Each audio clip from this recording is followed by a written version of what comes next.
In the bottleneck area of Hampton Roads, a very, very large wave, probably 15-foot wave, came at us. I knew to turn into the wave so it would not hit us on the beam, and it really was strongly hit, and we came down with a thud. Boy, it was really intense. Good morning, everybody. It's bright and early in the morning, and we're going to head out this morning. Looks a little kind of rainy today. So we're waiting for Amy to fix some scrambled eggs and toast, and we're having our coffee, and then we'll do all of our pre-departure checks, and we will untie the lines and head south. This Hampton Roads area is one of the busiest seaports in the United States, so our plan is to leave Little Creek, as you see on the arrow, and here is the bottleneck. This is where it is very difficult not to get close to these giant container ships, naval vessels, and this is where it can be very, very dangerous. It's like a bottleneck. Those of you who have done boating know what the wake of passing boats can do. Imagine the wakes that come from these giant container ships. We encountered a very large wave that came from an Italia container ship. More on that in a moment, though. This Norfolk Hampton Roads area is a very, very busy seaport, and it's also an important military base. It's the headquarters of the 5th Naval District, the Atlantic Fleet in Norfolk, the Air Combat Command at Langley Air Force Base, and the Army Transportation Center. And it's an important naval shipyard as well. And in fact, it's the oldest U.S. Navy shipyard in the country. So it's a very, very busy military and commercial port. And a lot of activity, and you got to be really careful. It's, I think, actually a dangerous passage through this if you don't really know how to avoid these ships, which can be challenging. All right, so let's talk about what we're going to do today. So before we set out, I sat down with Amy, my co-skipper, and explained to her what we were going to do, where we were going. I showed her the maps. I explained to her some of the challenges. I also communicated to her what her responsibilities will be. And so as captain of this vessel, I planned the route and assigned the tasks and did everything that I knew to do to make this as quick and safe a passage as possible. Once we go through the Hampton Roads area, 62 knots from 8 to 9:30. That's a knot and a half of current. No, I'm sure. Channels 13 and 16 on the VHF. Watch for floating debris when we're in the Elizabeth River, because it's all like industrial. So that'll be one of your main. Make sure not, headed towards a log or something like that. Being look at is important for this part of it. All right. So once we enter and make that turn, we want to stay, to the side of the shipping channel and stuff. And we'll see how busy. I don't know. It's one of the busiest ports on the East Coast. So we're, going to have our trial by fire like always, and hopefully we'll come out with that much more experience. All right. Now, if for any reason, we have difficulty or trouble or whatever, when we come out of Little Creek and if we are headed towards Hampton Roads and something happens where we can go right into Willoughby Bay. There's protected anchorages there, so that's like the first backup plan B if something goes awry or something. We can go in there and have that on the chart. So our main task is just try to make the best time as possible from out of the Little Creek Inlet through the Hampton Roads, around the corner down Battleship Row. So there's some bridges. I have the bridges all printed out here on a sheet that show when they open. So we're all set. Ready, Skipper? You have my complete confidence. Well, that's good. I feel good. And we got our warm clothes on, and you have my complete confidence. You have done an amazing job. I feel so. I'm really grateful. Love you. Let's head to warmer times. Well, we got a little bit of drizzle, a little rain this morning, so we're going to head out anyway. Though it doesn't look too bad. The forecast doesn't look like it's any fog or anything big deal. So we're going to head out of Norfolk and get this thing moving south. Hey, Viv.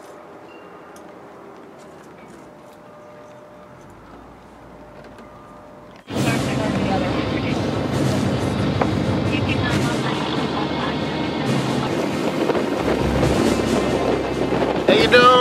everybody. We're just coming out of Little Creek Harbor out into the bay.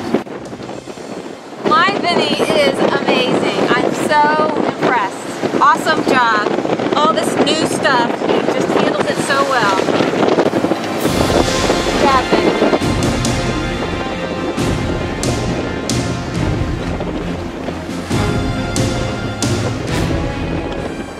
Chesapeake Bay, got some waves happening here.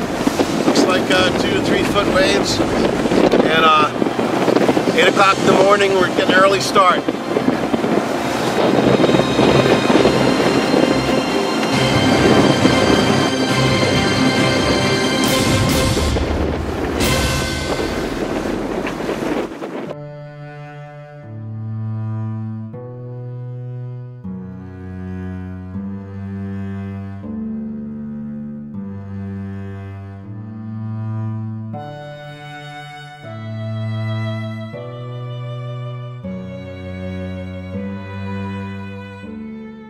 In the bottleneck area of Hampton Roads, a very, very large wave, probably 15-foot wave, came at us. I knew to turn into the wave so it would not hit us on the beam, and it really was strongly hit, and we came down with a thud. Boy, it was really intense.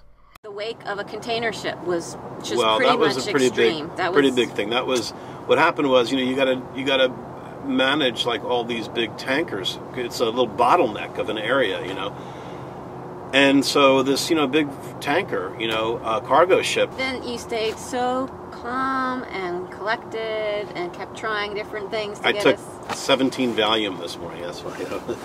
Just kidding. So you did an absolute. So impressed. Just I feel totally safe with you. Totally amazed at your abilities. We weren't weren't that close. It was safe, but the wake. It must have been like 8 feet, 9 feet. It was at least incredible. That. And Yeah. so I tried to. When we saw it coming, I tried to position the boat so it was like right, awesome, not totally in the front, but off the side a little bit, obviously not to the beam. But it was like when that hit us, we went whoa, and you hear this thump when the boat came back down on the bottom of that wave, and the anchor shook loose, and it was just outrageous.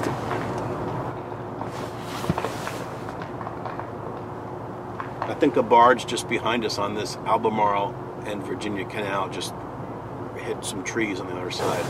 Yeah, this guy just crashed. I'll show a shot of it in a minute. We should show it right now. Well, I don't know if he crashed. No, he did. You can see it in the front there.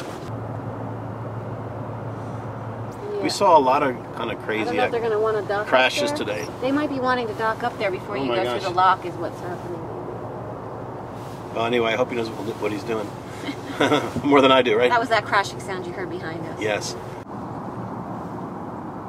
How many women do you know, after being hit by a wave, a 9-foot wave from a tanker, seeing the problem of the anchor, this is my mom as well. She watches this. would go hook in. I got the lifelines, and she took care of the anchor while I kept us into the wind, so we were not, rolled so much. It was.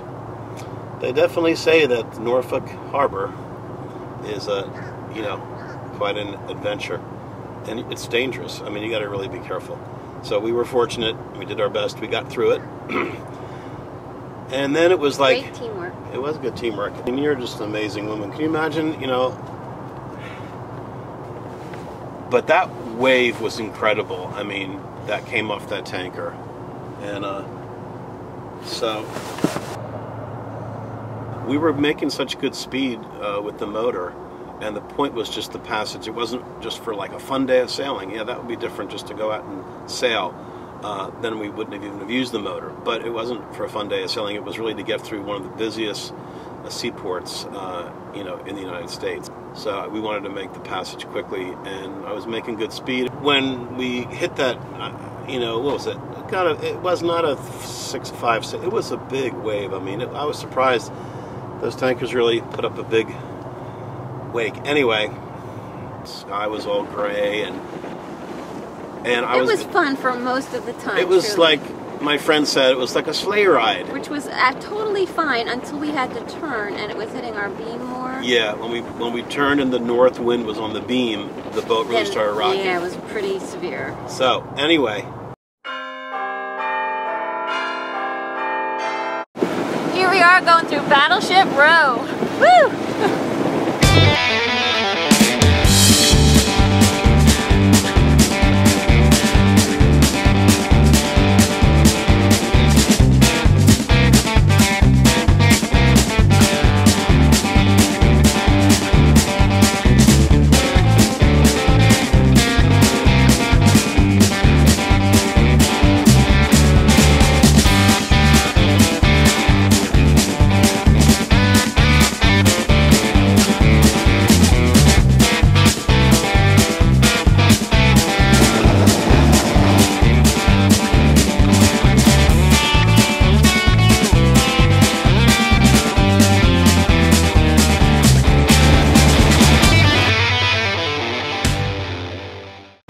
Marker 0, Intracoastal Waterway. Woo!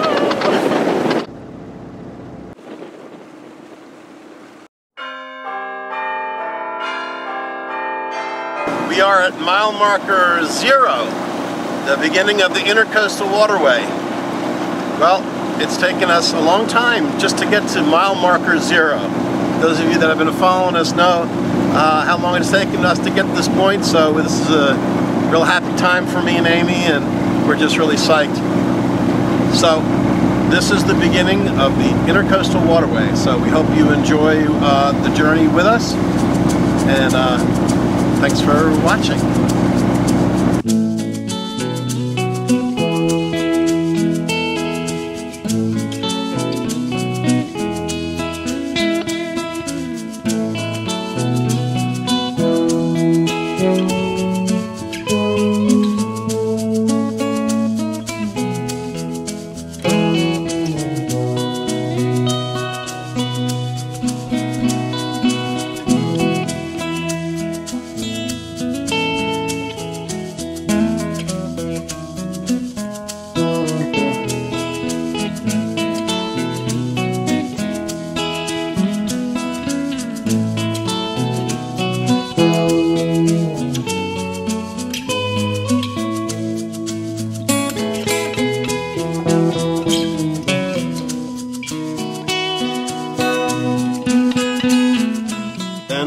It became an issue of like learning, you know, the different, a lot of bridges, which bridge you got to open, which one do you have to call. First time I ever like called anyone on the radio, I was like, hello, open the bridge.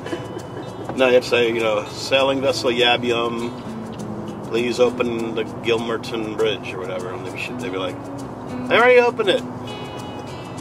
So I gotta wait for the traffic or whatever they said. But then it got all rural, which was nice.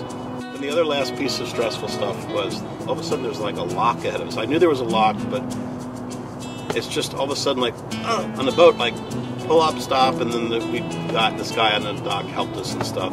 Yeah, for the straight, you either should be on 13 or 16, you think?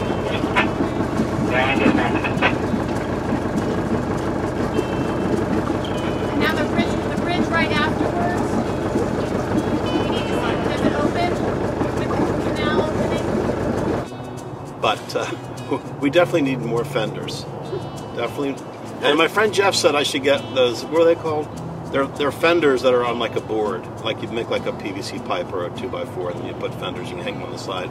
Because like where we are now, like this marina is like right on the canal, so there's no like slips that you tie in with posts. It's like... So it's nice to pull up on the It's easy to pull up, come up like to a wall, but... We just have to use your fenders differently. Right. We have the little hanging fenders like we have. So. Yeah, the little hanging fenders. So now we have them parallel versus vertical. So. Right. Peaceful, isn't it? Now we know why people drink after boating. It's so stressful. Yeah. Like, have a drink. Yeah, that'll just go to sleep. Or other stress relieving activities. Other stress relieving activities. There are many. Pick your favorite one. But we must say this, it is warmer here. We're only like 18 miles south. I mean, we're not that much further south. But it's nice. Nicer. And the sun finally came out a little bit earlier, so that's really nice. So now we have to make a decision. Yeah, we have some stuff we have to fix now. You know, a lot of people, and I admire them, get everything all together, organized, plan, and get everything all set to go, and for years, and etc. And then when they go, they're all prepared. But for us, you know, we're preparing as we go. We have a window of opportunity in our lives, and it's sort of now. is the opportunity, so go for it. So we're learning as we go. We're learning the importance of the VHF radio. We have two on board. One the microphone doesn't work, so we can listen, but we can't talk, right? Right.